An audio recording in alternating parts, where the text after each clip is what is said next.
Hey Aluxers! Today's topic is a bit different. It's an opinion piece. Aside from the information given, we here at Alux would love to know your opinions on all the questions we pose in this video.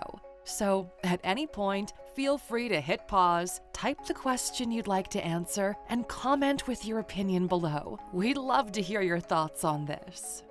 Welcome to Alux. The Agora. A central public space in which the ancient Greek community would gather and discuss matters of religion, politics, business, legal issues, and, of course, philosophy. Historical names such as Plato, Socrates, and Aristotle would gather in the Agora some 2,400 years ago to propose ideas, search for meaning, and break down early forms of democracy, which owes its origin to the ancient Agora of Athens. But here in 2022, we no longer have the Agora.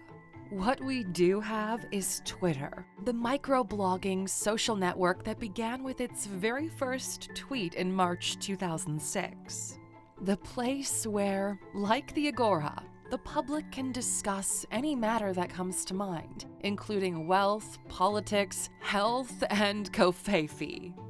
Originally built to share SMS-like messages with small private groups of people, Twitter has grown to become one of the planet's largest social networks in the 16 years since its first tweet.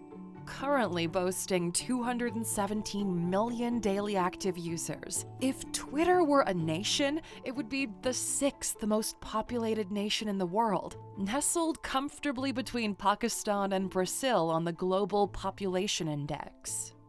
On April 25, 2022, it was announced that Twitter, in its entirety, would be sold to billionaire extraordinaire Tesla and SpaceX founder Elon Musk. If you haven't heard of him yet, you might want to look him up or something.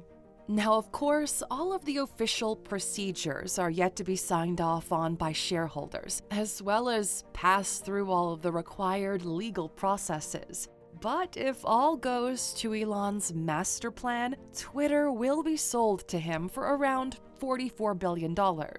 Now, $44 billion is a fair chunk of change to part with. That's the number 44 with 9 zeros attached to it. But just how much is it? Well, let's test you a little bit here. No cheating. If you were to earn and save $50,000 per day, every single day, how long would it take you to put away the $44 billion needed to acquire Twitter in its entirety? Comment with your best guess in days, weeks, months, or years down below.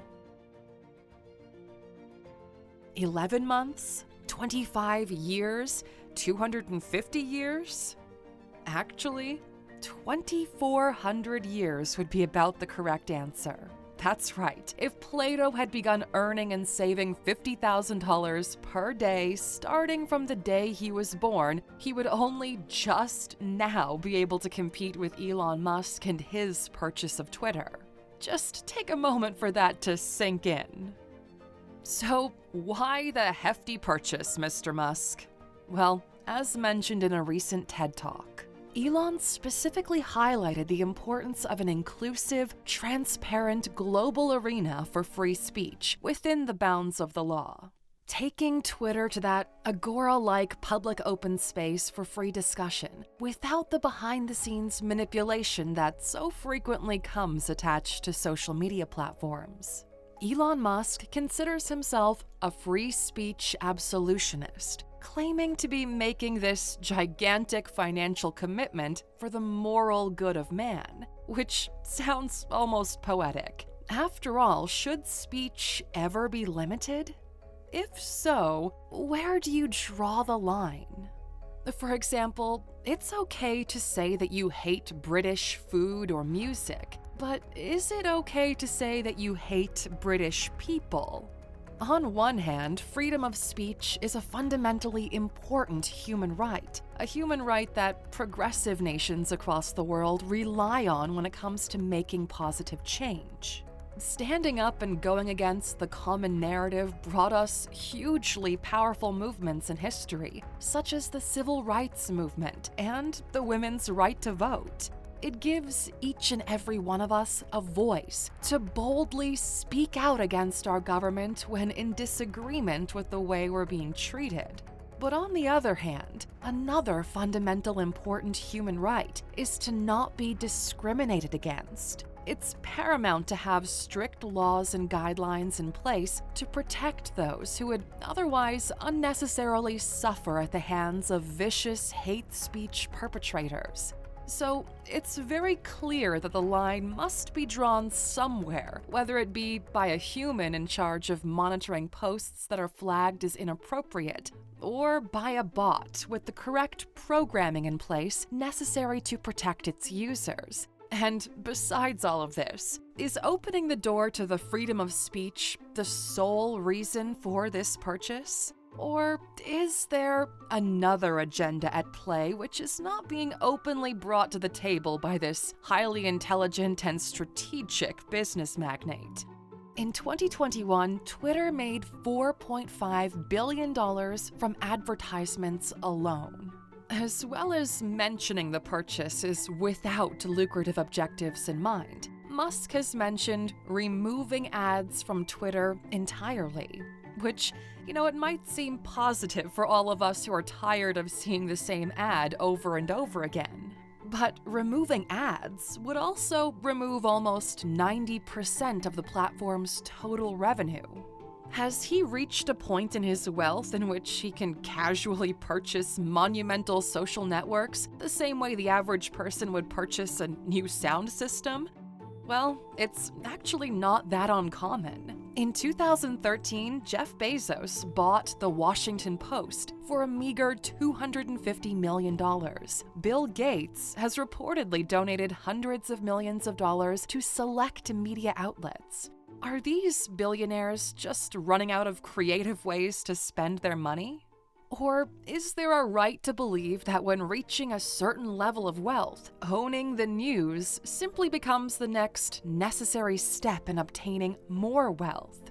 Again, here at Alux, we'd like to keep things pretty neutral, but we love to question everything, and your opinion is something we'd love to learn and read about. So don't forget to discuss all of these questions in the comments below. What we've noticed through various media outlets is that some people are angry with this new development in the realm of social media. There are voices continually calling for more restrictions on disinformation, while others merely fear such a great power being in the hands of yet another capitalist billionaire. Are they wrong? After all, Google, Facebook, and TikTok are all owned by billionaires too. What difference does the ownership truly make when the product is happily used by millions of people in almost every country? Are these people planning to boycott Amazon for the same reasons? Moving forward, let's imagine that you've managed to acquire a top social media network in its entirety, like Twitter. You have to answer to nobody as long as it remains within the bounds of the law. You can pretty much do with it as you please. What changes would you make to the platform itself? The possibilities are almost endless, but it's important to consider a couple of questions. How would you control the news, information, and disinformation shown to the millions of active users around the world? Would everything be completely open to the public to read and share, or would you keep it strictly fact-based information?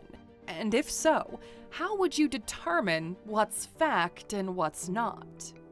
Now, in relation to that previous question, if negative yet true personal information was shared about you or your family, would you be prepared to allow it to remain visible to the public on the basis of pure transparency? Does this apply to Elon Musk? Would he too allow this information to remain public? How would you make it lucrative? Would you allow the ads to run as they currently do? After all, this is where the majority of the company's wealth currently comes from. Would you go down the route of creating a subscription-based option to create revenue from your users? And would you, as a user, pay to use the platform? Or is there another alternative way of boosting the financial gains of your social network? What would be your ultimate goal? Would it be to create that agora-like town square in which people are free to discuss ideas and opinions without the fear of a site block or ban? Or would it be to further grow your own spotlight persona, using the platform to boost your own exposure, thus bringing publicity and potential wealth to your other businesses and ventures? We're so curious to know your thoughts on all of these questions posed in the video, so take a moment to reflect and then let us know what you think in the comments below. We're all ears here. Thank you for watching this video, Aluxer. If you found it valuable, consider subscribing to our channel and joining our awesome community. And if you're still hungry for more, we handpicked this video for you to watch next, or head over to our website for more amazing content. See you tomorrow.